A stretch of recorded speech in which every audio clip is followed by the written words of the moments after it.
Sabe quando uma palavra surge em dois lugares que aparentemente não têm absolutamente nada a ver um com o outro? É tipo o divino e o burocrático. Hoje a gente vai mergulhar em uma história assim, investigando como a palavra guardião consegue aparecer tanto numa proclamação espiritual quanto num memorando de governo. É uma jornada bem inesperada sobre o poder do contexto, e a gente vai descobrir o que de fato une esses dois mundos. E a pergunta que fica no ar é essa. Afinal, do que estamos falando?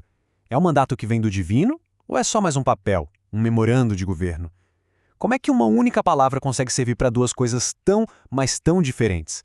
Vamos desvendar esse mistério juntos? E olha só isso aqui, a gente vê o contraste na prática. De um lado, uma frase que soa quase cósmica, né? O único guardião do mundo na esfera da consciência. E do outro, uma coisa bem mais com pé no chão. O guardião dos registros públicos. É exatamente aqui que o nosso quebra-cabeça começa a tomar forma. Vamos então para a primeira peça para entender como essa história se constrói. A gente começa com a Declaração de Guardiana Toda Universal. É um documento espiritual que vem lá do Brasil e que usa a palavra guardião de um jeito, digamos, muito particular e grandioso. E para a gente pegar o tom da coisa, dá uma olhada nessa frase. A conta foi paga pelo amor. Claramente, né? A gente não está falando de finanças. A linguagem já mostra que a base de tudo é filosófica, é metafórica. Ela nos joga num campo de graça, de conceitos que vão muito além do mundo material. E aqui vem o ponto crucial de tudo. O documento faz uma afirmação muito específica. Ele dá nome aos bois, José Júnior de Oliveira, e confere a ele o título de único guardião do mundo. Essa é a reivindicação central, o coração de toda a declaração. Tá, mas de onde vem essa autoridade toda? O documento se apoia em vários conceitos filosóficos. Ele fala da lei imutável da criação, diz que quer ir além das leis dos homens, que ele chama de sistema de Roma, e até cita o arquétipo do caminho NRI. Mas no fim das contas, a fonte de toda essa autoridade declarada vem de um lugar só, a vontade soberana de Deus. E quais seriam as responsabilidades desse guardião? Bom, o mandato é bem claro.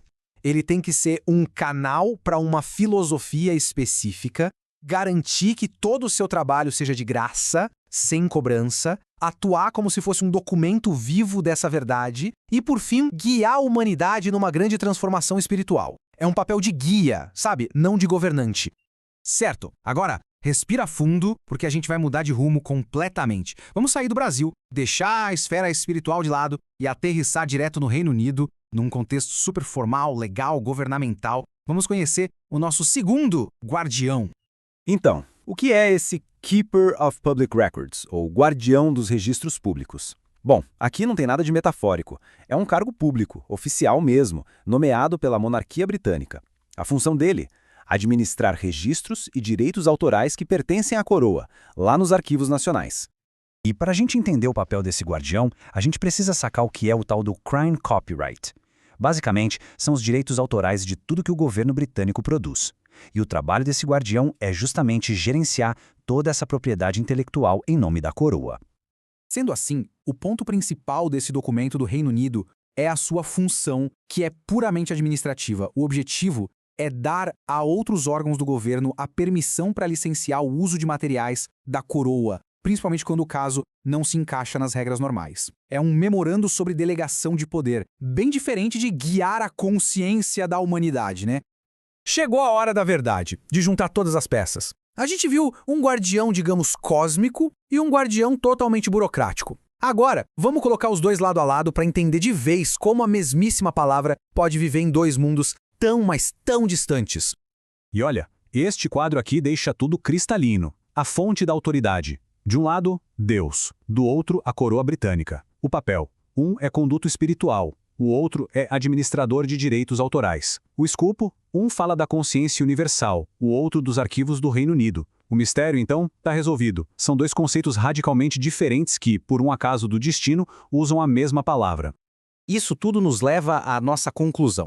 Essa análise de dois documentos tão diferentes nos ensina uma lição muito importante sobre a linguagem, sobre como a gente interpreta as coisas.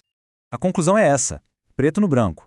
A única ligação entre a proclamação espiritual e o memorando do governo é puramente linguística.